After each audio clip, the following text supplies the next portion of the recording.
TDP MP లావు కృష్ణదేవరాయ ఒక Indian express ఇంటర్వ్యూలో ఇంకా టీడీపీ గెలవదు, లేదు అని చెప్పడం జరిగింది.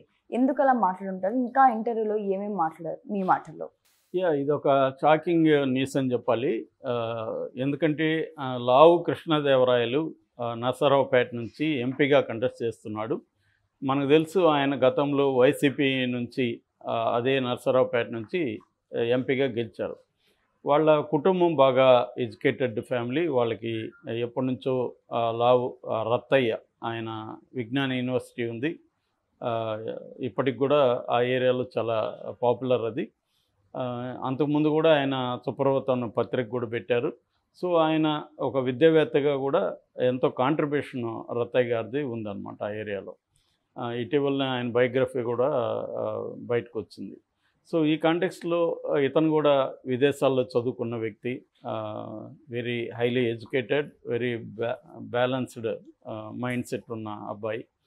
సో తను గతంలో వైసీపీ నుంచి పోటీ చేశాడు, గెలిచాడు కూడా. అక్కడ మంచి పేరు కూడా ఉంది. తను చాలా అక్కడ తన నియోజకవర్గానికి ఎంతో కూడా చేశాడు. కొంత ఐడియల్ అభిప్రాయ భావాలు ఉన్న వ్యక్తి. ఆ తర్వాత ఏమైందంటే జగన్ సోషల్ ఇంజనీరింగ్ మొదలుపెట్టాడు. అంటే ఎక్కువగా బీసీల్లో కూడా యాదవ కులం, అంటే మనకిప్పుడు ప్రధానంగా కనబడే కులాలు 3 కనిపిస్తుంటాయి. ఒకటి కమ్మ, రెడ్డి, కాపు. అవి కాకుండా బీసీలు అంటాం. బీసీలు అనగానే అనేక కులాల సముదాయం. అయితే జగన్ ఏం చేశాడంటే ఆ కులాల్లో కూడా బీసీలలో కూడా ఎవరెవరు సంఖ్యరీత్యా ఎక్కువ ఉన్నారు, ఎవరెవరు ఇన్ఫ్లుయెన్స్ చేయగలిగిన పరిస్థితి ఉంది, ఇవన్నీ కూడా అతను డేటా తీసుకొని అనలైజ్ చేసుకొని యాదవ కులం బీసీలలో పాపులేషన్ రీత్యా కానీ సోషల్ ఇన్ఫ్లుయెన్స్ బలంగా ఉందనే విషయాన్ని గ్రహించి వాళ్ళకి ఎక్కువ సీట్లు ఇవ్వడం చేశాడు. ఆ కాంటెక్స్లోనే మనకి యాదవ కులానికి సంబంధించిన ఐలయ్యను కూడా వాళ్ళు కొంత రంగంలోకి దించారు. ఐలయ్య కూడా ఈ మధ్య జగన్ పరిపాలనను పొగుడుతూ వీడియోలు చేస్తున్నారు.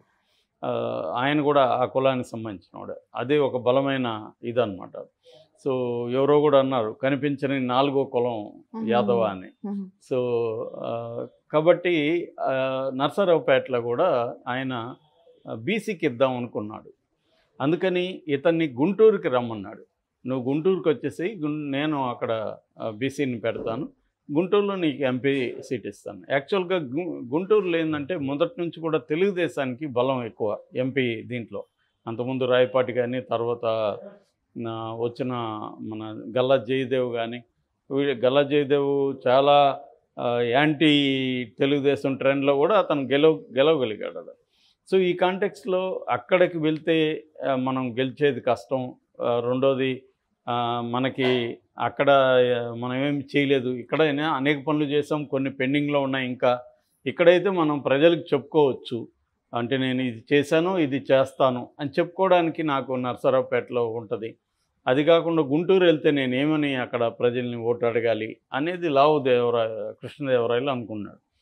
మామూలుగా అయితే మామూలు వాళ్ళకైతే అది పెద్ద ఇబ్బంది ఉండదు, ఎక్కడికి పంపించినా వెళ్తారు. కానీ తను కొంత సెన్సిటివ్గా ఆలోచించి వ్యతిరేకించాడు. దాంతో అతన్ని పక్కన పెట్టేయాల్సి వచ్చింది. జగన్ స్కీమ్ ఆఫ్ థింగ్స్లో ఇది ఫిట్ కాదు. అతను ఒక స్కీమ్లో వెళ్తున్నాడు, ఆ స్కీమ్లో ఫిట్ అయితే ఉంటారు, లేకపోతే అతను వదులుకోవడానికైనా సిద్ధం. అలాగే అతను వదిలేసి అక్కడ అనిల్ కుమార్ యాదవ్ని నెల్లూరు నుంచి తీసుకొచ్చి అక్కడ ఎంపీగా నిలబెట్టాడు. ఇప్పుడు అనిల్ కుమార్ యాదవ్ అక్కడ సామాజిక వర్గం రీత్యా అతను కొంత డైనమిక్ లీడర్. అనిల్ కుమార్ కూడా మనకు తెలుసు, ముందు నుంచి కూడా తెలుగుదేశానికి యాంటీగా గట్టిగా మాట్లాడే వాళ్ళ వాయిస్లో అనిల్ కుమార్ ఒకడు. రెండోది జగన్కి వీర విధేయుడు, బీసీలలో కొంత బలం ఉన్న వ్యక్తి. అతన్ని తీసుకొచ్చి అక్కడ పెట్టారు.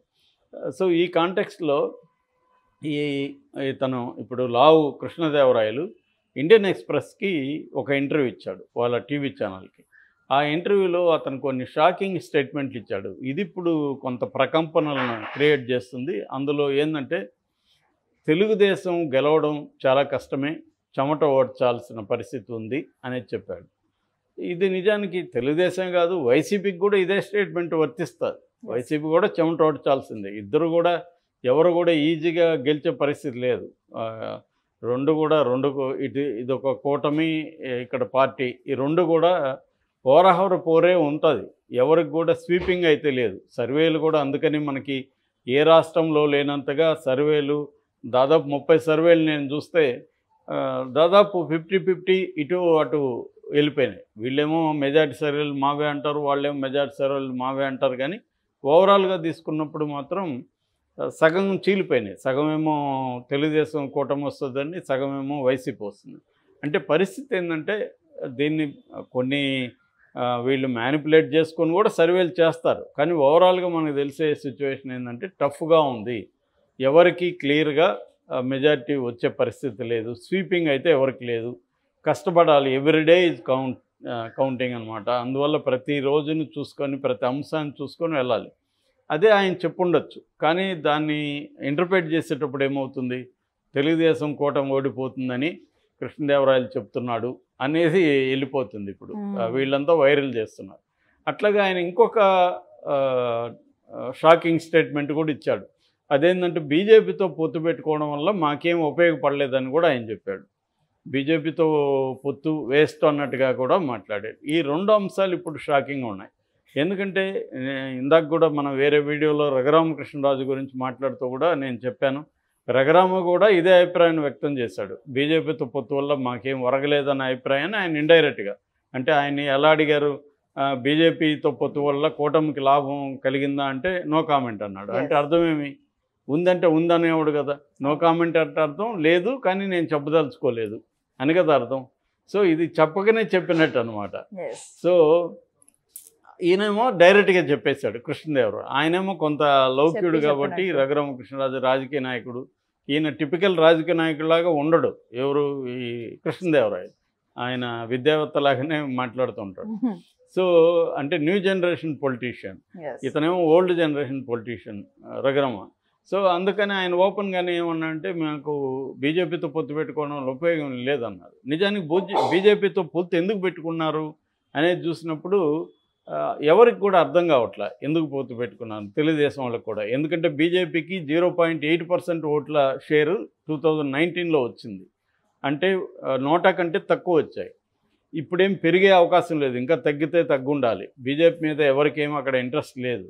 అలాంటి కాంటెక్స్ట్లో బీజేపీతో పొత్తు ఉండడం వల్ల ఒరిగేది ఏం లేదు, పైగా నష్టం కూడా ఉంది. ఎందుకంటే మైనార్టీ ఓట్లు బీజేపీ వల్ల కొన్ని ఓట్లన్న మైనార్టీలో మెజార్టీ వైసీపీకే ఉంది.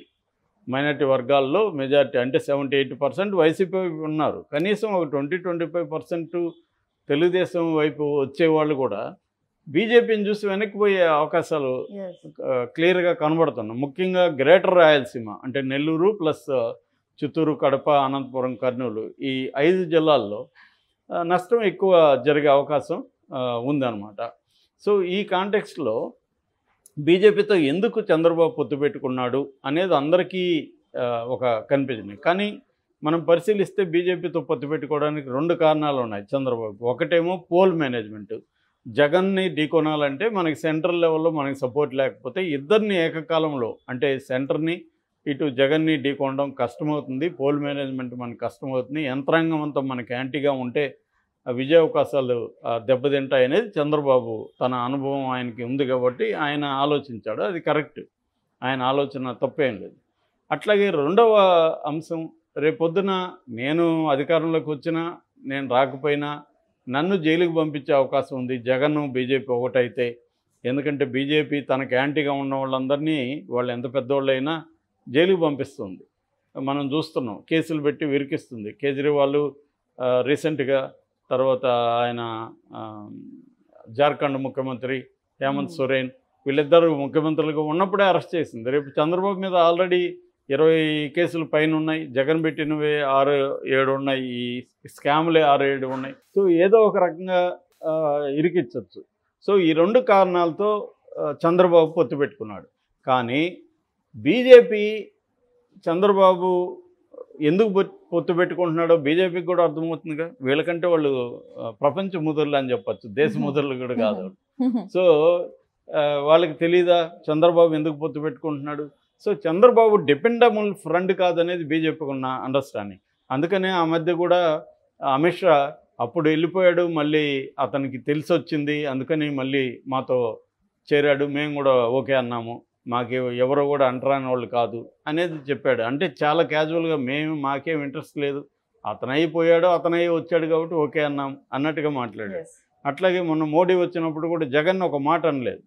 జగన్ ప్రభుత్వంలో మంత్రులందరూ పోటీ పడుతున్నారు అవినీతులు అన్నాడు తప్ప, జగన్ అవినీతి చేశాడని, జగన్ మీద సిబిఐ ఈడీ కేసులు ఉన్నాయని కానీ, జగన్ ఓడించండి అని కానీ, చంద్రబాబుని ముఖ్యమంత్రిని చేయండి అని కానీ ఏమీ మాట్లాడలేదు. ఎస్. సో అంటే చంద్రబాబు దేనికైతే పొత్తు పెట్టుకున్నాడో ఆయన కారణాలు, ఆ 2 కారణాలలో మొదటి కారణం పోల్ మేనేజ్మెంట్కి తనకు ఉపయోగపడుతుంది అనుకుంటే అది కూడా ఏం ఉపయోగపడట్లా.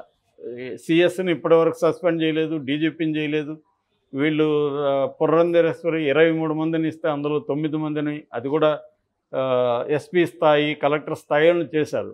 దానివల్ల మేజర్ తేడా ఏమీ ఉండదు, జగన్కి అడ్వాంటేజ్గానే ఉంటుంది. సో అంటే ఇక్కడ చంద్రబాబు అనుకున్న కారణాలు ఏవైతే ఉన్నాయో బీజేపీతో పొత్తుగా అవి ఉపయోగపడట్లేదు, ఎలక్షన్లో కూడా ఏ రకమైన ఉపయోగం కనబడట్లేదు. అదే ఆయన చెప్పాడు. ఆయన చెప్పిన దాంట్లో తప్పేం లేదు, కృష్ణదేవరాయలు చెప్పిన దాంట్లో. కాకపోతే దీన్ని వైసీపీ బ్లోఅప్ చేస్తుంది. చూడు తెలుగుదేశం వాళ్ళకే నమ్మకం లేదు అనేది బ్లోఅప్ చేస్తుంది. Thank you sir.